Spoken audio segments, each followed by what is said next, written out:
बाबा जी, नामदान लेने के बाद जिसने संत मत के उसूलों को जानबूझकर तोड़ दिया है, क्या वो भजन सिमरन में दोबारा तरक्की कर सकता है? नहीं बेटा, अगर देखो जिंदगी देती है सीखण वास्ते। अगर हम सीखेंगे, हमें एहसास होगा कि हमारे से गलती हो गई, हम उसको पूरा करने की कोशिश करेंगे तो मालिक जरूर बख्शिश करेगा। मगर इंसान ने तो एक आदत सी बना ली है। अब छोटा बच्चा है, गलती करता है, माँ के पास जाता है, माफी मांगता है, माँ कहेगी चल कोई ना, दोबारा मत करना। फिर गलती करता है, फिर माफी मांगता है, माँ कहेगी आदत मत बना ले। फिर गलती करता है, फिर जाता है, तो वो कहेगी जब तक मैं तेरा कान नहीं खींचूंगी तू तो सीखता ही नहीं है। सो प्रॉब्लम आती है बेटा कि इंसान सीखता नहीं। इतिहास क्यों पढ़ाया जाता है? कि जो पहले हो गया हम उनसे सीखें। और अगर हम नहीं सीखेंगे तो फिर बोझ तो हमें उठाना पड़ेगा ना। हमारे जो उल्लंघना है, मालिक ने कुदरत का कानून बनाया है, उसकी कोई उल्लंघना करेगा तो उसका बोझ तो उसे उठाना पड़ेगा, किसी और ने तो नहीं बोझ उठाना। तो मैं क्यों ऐसा कदम करूंगा बेटा जिसके साथ मेरा बोझ बढ़ेगा? मालिक ने मेरे को विवेक दी है तो मैं उस विवेक का इस्तेमाल तो करूं ना। बाबा जी, मेरा दूसरा सवाल है, हम अपने बच्चों के भविष्य के लेकर बहुत चिंतित रहते हैं, जो हमें भजन सिमरन करने नहीं देती, तो हमें क्या करना चाहिए बाबा जी? बेटा देखो, माँ बाप का बच्चों के साथ एक रिश्ता जुड़ा हुआ है, उसके साथ एक फर्ज है। मगर आप बच्चे की जिंदगी नहीं जी सकते। आमतौर पे क्या होता है, माँ बाप जो खुद बनना चाहते थे या जिस चीज की कमी उनको रह गई वो बच्चों के जरिए पूरा करनी चाहते हैं। ये गलत है, क्योंकि जो आपकी ताकत और आपकी कमजोरी उस बच्चे की ताकत और कमजोरी से बड़ी अलग है। सो माँ बाप की तो इतनी जिम्मेवारी बनते ही है कि वो जितना कर सके बच्चे के लिए करें, ऐसा वातावरण बनाएं कि बच्चा अपने पैरों के ऊपर खड़ा हो और खुद सोचने की क्षमता रखे। मगर उसकी जिंदगी जीने की कोशिश मत करें, क्योंकि वो उसकी ताकत शायद हो ना हो। सो आपने तो सहारा देना है। हाँ जी, भजन सिमरन करने का बल रखना बाबा जी। बाबा जी, दिवाली, दशहरा, होली वगैरह जो त्योहार होते हैं, क्या वो मनाने चाहिए? बड़ी खुशी से, क्या फर्क पड़ता है? ठीक है। मगर बेटा देखो, ये जितने भी त्योहार हैं ना, इनके पीछे एक सोच है। हम तो सोचते हैं कि जी मौज मेला कर लो और त्योहार हो गया, मगर जो सोच है उसको भी तो याद करें ना। अब दिवाली क्यों मनाई जाती है? सिखों का जो दिवाली के साथ संबंध है वो अलग है। उस वक्त गुरु साहब वापस आए थे। जो हिंदुओं का संबंध है वो अलग है कि राम जी वापस आए थे। ठीक है ना? तो उस सोच को समझकर आप उस चीज को मनाएंगे तो अलग बात है। मगर अगर हम सोचें कि जी दिवाली के लिए तो मैंने जाके जुआ खेल लेना है या मैंने और कुछ कर लेना है, तो वो तो फिर मकसद ना हुआ। बाबा जी, मेरा दूसरा क्वेश्चन है कि जो सत्संग के बाद जो प्रसाद मिलता है, तो क्या उसका नित नियम बनाना चाहिए कि रोज खाना ही खाना है? वो आपके ऊपर मुनसर है, खाएं ना खाएं। ਬਾਬਾ ਜੀ ਤੁਹਾਡੇ ਵਰਗਾ ਮੁਰਸ਼ਿਦ ਕੋਈ ਨਹੀਂਗਾ ਪਾਪਾ ਜੀ। ਬਾਬਾ ਜੀ ਇਦਾਂ ਦਾ ਮੁਰਸ਼ਿਦ ਨਹੀਂ ਲੱਭਣਾ ਪਾਪਾ ਜੀ। ਵੱਡਾ ਛੋਟਾ ਨਾ ਤੁਸੀਂ ਕਰਨਾ ਹੈ। ਭਜਨ ਬੰਦਗੀ ਕਰੋਗੇ ਤਾਂ ਵਡਾਈ ਹੋਊਗੀ। ਇਹ ਤੁਹਾਡੇ ਕਹਿਣ ਦੇ ਨਾਲ ਨਹੀਂ ਕਿਸੇ ਨੇ ਵੱਡਾ ਹੋ ਜਾਣਾ। ਤੁਸੀਂ ਬਣ ਕੇ ਦਿਖਾਓ, ਉਹਦੇ 'ਚ ਵਡਿਆਈ ਹੈ। ਹਰੇਕ ਪਰਿਵਾਰ ਦੀ ਬੇਟਾ ਪਹਿਚਾਨ ਹੁੰਦੀ ਹੈ ਕਿ ਬੱਚੇ ਕਿੰਨੇ ਕਾਬਿਲ ਹੁੰਦੇ ਹੈ। ਜੇ ਬੱਚਾ ਨਲਾਇਕ ਨਿਕਲ ਜੇ ਨਾ, ਬੱਚੇ ਨੂੰ ਨਹੀਂ ਕੋਈ ਕਹਿੰਦਾ, ਉਂਗਲੀ ਬਾਪ ਦੇ ਉੱਤੇ ਉੱਠਦੀ ਹੈ। ਸੋ ਮਹਾਰਾਜ ਜੀ ਕਿਹਾ ਕਰਦੇ ਸੀ, ਕਿਸੇ ਨੇ ਪੁੱਛਿਆ ਸੀ ਮਹਾਰਾਜ ਜੀ ਨੂੰ ਉਹਨਾਂ ਦੀ ਜ਼ਿੰਦਗੀ ਬਾਰੇ। ਹੁਣ ਮਹਾਰਾਜ ਜੀ ਨੇ ਕਿਹਾ ਮੇਰੀ ਜ਼ਿੰਦਗੀ ਤਾਂ ਮੇਰੀ ਸੰਗਤ ਹੈ। ਸੋ ਇਹ ਜ਼ਿੰਮੇਵਾਰੀ ਤੁਹਾਡੇ ਤੇ ਹੈ। ਤੁਸੀਂ ਮੈਨੂੰ ਕਿੰਨਾ ਵੱਡਾ ਕਿੰਨਾ ਛੋਟਾ ਬਣਾਉਂਦੇ ਹੋ। बाबा जी, मेरा सवाल है, जो हम लंगर बनाते हैं और लकड़ उसमें डालते हैं तो उसमें घुन लग जाता है। क्या बनाते हैं?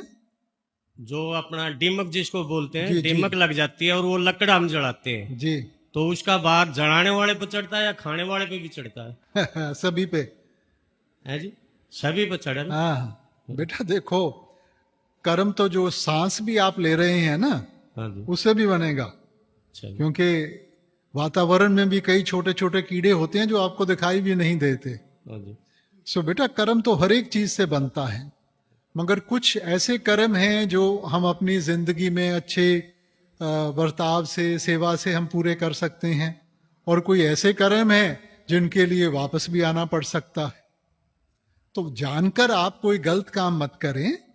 मगर अब कोई कहे कि जी घर में चूहे आ गए हैं तो मैं अगर इनको पकड़ के बाहर फेंकूंगा तो मेरे पे कर्म पड़ेंगे कि नहीं पड़ेंगे? अगर उसके ऊपर आपने दया कर दी, कल को बीमारी हो गई तो फिर भुगतना तो पड़ेगा ना। ਹਜ਼ੂਰ ਕਈ ਵਾਰ ਭਜਨ ਸਿਮਰਨ ਤੋਂ ਬਾਅਦ ਜਾਂ ਸੇਵਾ ਤੋਂ ਬਾਅਦ ਕੋਈ ਦਿਨ ਐਸਾ ਹੁੰਦਾ ਹੈ ਜਦੋਂ ਬਹੁਤ ਬਿਰਹ ਜਾਗਦੀ ਹੈ, ਬੈਰਾਗ ਦੀ ਅਵਸਥਾ ਹੁੰਦੀ ਹੈ ਵੀ ਕਿਸੇ ਨਾਲ ਵੀ ਦਿਲ ਨਹੀਂ ਕਰਦਾ ਗੱਲ ਕਰਨ ਨੂੰ, ਔਰ ਉਸ ਵੇਲੇ ਆਪਣੇ ਮੁਰਸ਼ਿਦ ਲਈ ਦਿਲ ਤੜਫੇ, ਤੇ ਉਸ ਅਵਸਥਾ ਦੇ ਵਿੱਚ ਕੀ ਕਰਨਾ ਚਾਹੀਦਾ? बेटा देखो, ये विरह भी ना ਉਹਦੀ ਦਾਤ ਹੈ, ਕਿਉਂਕਿ ਜਿੰਨਾ ਚਿਰ ਕਿਸੇ ਚੀਜ਼ ਦੀ ਕਮੀ ਮਹਿਸੂਸ ਨਾ ਹੋਵੇ ਤਾਂ ਮਨ ਬੜਾ ਤਾਕਤਵਰ ਹੈ, ਇਹ ਕੁਰਬਾਨੀਆਂ ਨਹੀਂ ਦਿੰਦਾ। ਸੋ ਜੇ ਮਾਲਿਕ ਆਪਣੇ ਉੱਤੇ ਬਖਸ਼ਿਸ਼ ਕਰ ਰਿਹਾ ਹੈ, ਆਪਣੀ ਸੋਚ ਜਾਂ ਆਪਣੀ ਅਵਸਥਾ ਇਹੋ ਜੀ ਬਣਾ ਰਿਹਾ ਹੈ, ਆਪਾਂ ਉਹਨੂੰ ਚੈਨਲਾਈਜ਼ ਕਰਨਾ ਹੈਗਾ। ਉਹੋ ਜੀ ਅਵਸਥਾ ਮਾਲਿਕ ਨੇ ਦਿੱਤੀ ਹੈ, ਫਿਰ ਬਹਿ ਜਾਓ, ਥੋੜਾ ਜਿਹਾ ਹੋਰ ਕਰ ਲਓ। ਸੋ ਹੁਣ ਬੇਟਾ ਉਹਨੇ ਦੇਣ ਵਾਲੇ ਨੇ ਤਾਂ ਦੇਤੀ, ਹੁਣ ਇਹ ਆਪਣੇ ਉੱਤੇ ਮੁਨਸਰ ਹੈ ਕਿ ਆਪਾਂ ਉਹਦਾ ਕਿਵੇਂ ਇਸਤੇਮਾਲ ਕਰਦੇ ਹਾਂ।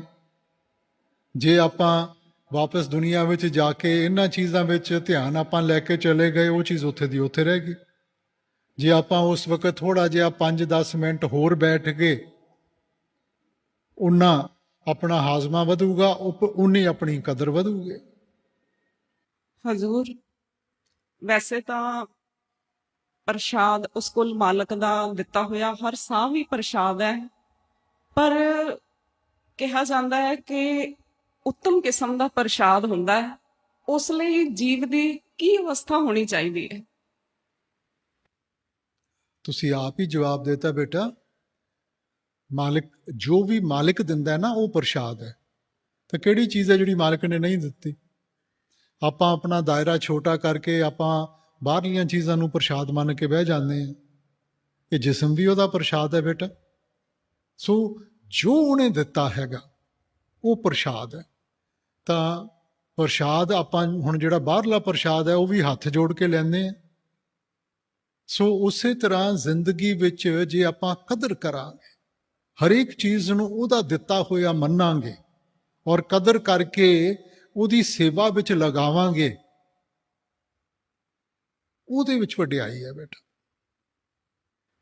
ਹਜ਼ੂਰ दया मेहर की दृष्टि और अपना ध्यान सदा बख्शें। बाबा जी, आप मेरी लाइफ के बारे में सब कुछ जानते हो, आपको पता है मेरे साथ क्या हुआ है, फिर भी मेरे पेरेंट्स चाहते हैं कि मैं दोबारा एक बार अपने बारे में सोचूं। बेटा अगर आप देखेंगे ना कि ये जो हवाई जहाज उड़ाते हैं एयरफोर्स वाले, अगर उनका किसी का एक्सीडेंट हो जाता है ना, कि मन में डर ना बैठ जाए, एकदम उसको दूसरे हवाई जहाज में बिठाकर उसको कहेंगे उड़ान भर। अब बेटा जिंदगी में बहुत उतार चढ़ाव आएंगे, मगर हर एक उतार चढ़ाव को लेकर हम डर के बैठ जाएं तो जिंदगी गुजारी नहीं जाएगी बेटा। माँ बाप जो भी सोचते हैं आपकी बेहतरी के लिए सोचते हैं। बाबा जी, मैं फिर भी चाहती हूँ कि मुझे अपने आप पे भी भरोसा नहीं है, फिर भी मैं एक बार ये चाहती हूँ कि आप जो कहोगे मैं वही करूंगी, जो आपको सही लगेगा मैं वही करूंगी। नहीं बेटा, मेरे लिए तो सभी अच्छे हैं, मैं किसी को थोड़ी बुरा कहूंगा बेटा। ये तो बेटा इंसान सभी अच्छे हैं, सिर्फ फर्क ये है कि जब मालिक हमें इकट्ठा करता है, किसी की एक सोच है, दूसरे की दूसरी सोच है, इसीलिए हम इन गिले शिकवों में पड़ जाते हैं। सो इसलिए मैं नहीं किसी की परख कर सकता बेटा। सो आप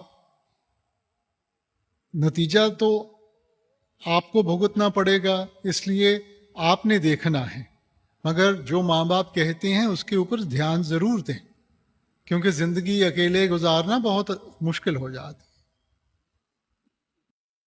हाँ जी बाबा जी, राज स्वामी जी। बाबा जी मेरी विनती है, मैं आपकी बदौलत में यहाँ खड़ा हूँ सर। बाबा जी मेरा 2010 में एक पैर कट गया था बाबा जी, मैं चल नहीं सकता था, थोड़ा बहुत भी नहीं।